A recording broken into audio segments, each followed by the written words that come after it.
after Canada's Prime Minister pressured Fox News to right a wrong, the news organization finally decided to delete a tweet where it falsely claimed that the suspect in the Quebec shooting was a Muslim individual from Morocco. Now, the Quebec shooting was a tragedy that recently happened. 6 people lost their lives after an individual opened fire, and he also injured several others. 19 people were wounded. As of Tuesday, 2 people were in critical condition. Now, shortly after the attack, police actually did arrest 2 men. Police did not release their names, but local media cited police sources to identify them as a French-Canadian and a Moroccan-born Quebecer. By midday on Monday, police had clarified that only one was a suspect, and they had released the other, who is now being treated as a witness without charge. So the person that they let go was actually the Moroccan individual, who was a witness. In fact, he actually went to the scene of the crime to help people, and then he saw a cop who was carrying a firearm and didn't know if it was a cop or if it was the actual shooter, so he started running away. He was afraid. And then later on, after they detained him and asked him a bunch of questions, they're like, oh, okay, you're actually totally innocent. The person who did commit the crime was not Muslim. His name is Alexander Bissonnette. So again, he is a French-Canadian. Fox News later sent out a tweet on Monday afternoon, shortly after the police had issued that clarification, suggesting there was just one suspect in the attack who was of Moroccan origin. Again, that's misinformation. They should right their wrong.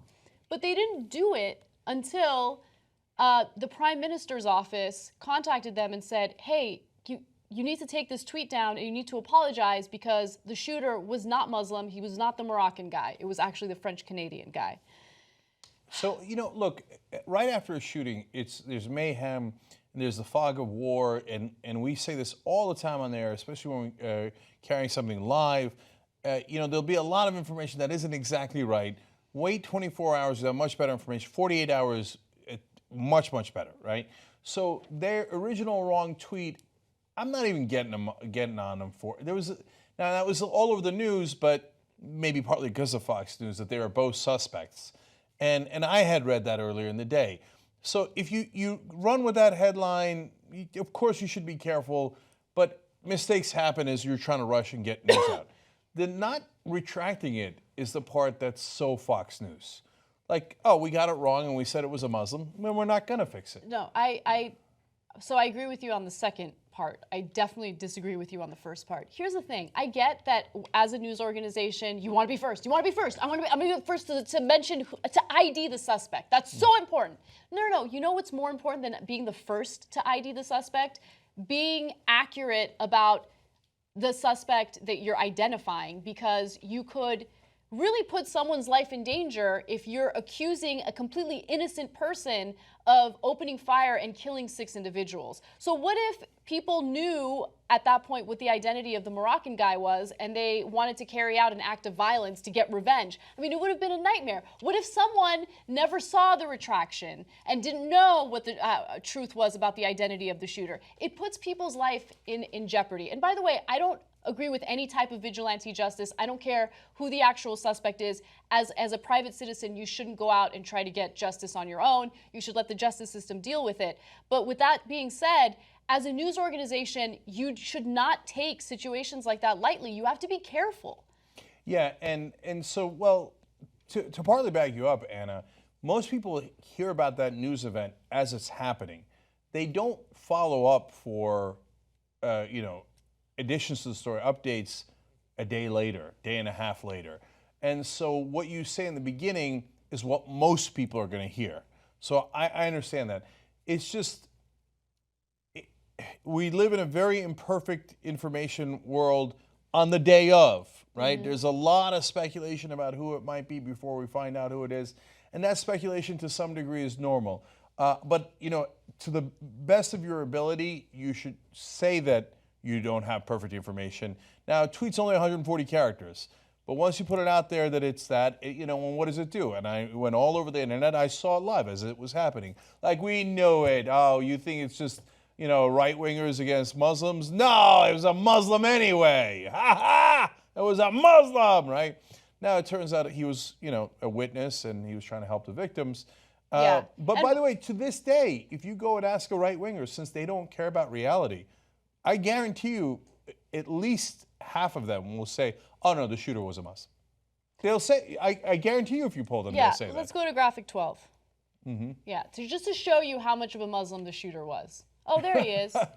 Okay, yeah, he looks super Muslim to me. Yeah, there are white Muslims, but many throughout Their the last world. names are not Bissonnette, and also Sometimes, but really, it's in his case, no. Yeah, he is described as a pro-Donald Trump, anti-immigration individual who's also sympathetic to the far right. Okay, and by the way,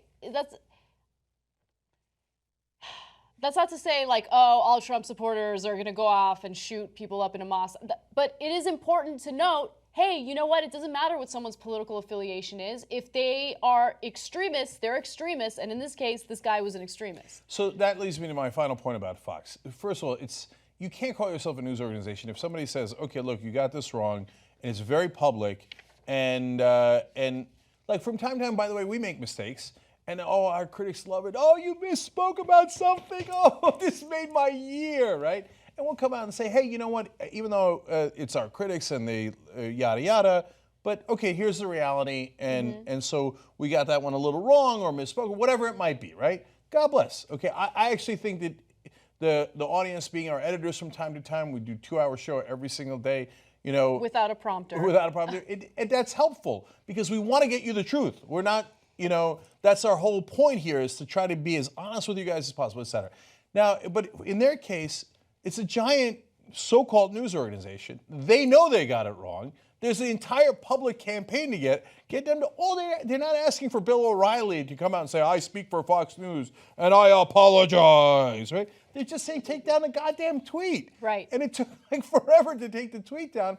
And now, to give you a sense of whether they're really fair and balanced, as if anyone really has any questions anymore, did they do segment after segment of, it was a pro-Donald Trump guy? Why won't they name it? Why won't they name the far-right extremists? Because if you just name it, it'll go away. Just call them far right-wing extremists. I don't think Fox News did that segment. So I'm not sure they understand the words fair and balanced as well as they should. Anyway, they did eventually, because of pressure from the Prime Minister's office, take the tweet down and issue an apology. Okay, well, I mean, after the Prime Minister asked you several days later, they are willing to withdraw one tweet. Yeah. Okay, are they not merciful? You know who's going to stop Trump, stop the establishment, stop the corruption? You are. You help us hire new investigative reporters, and we will unleash it on them. tytnetwork.com/go. Let's build the best journalism team in America.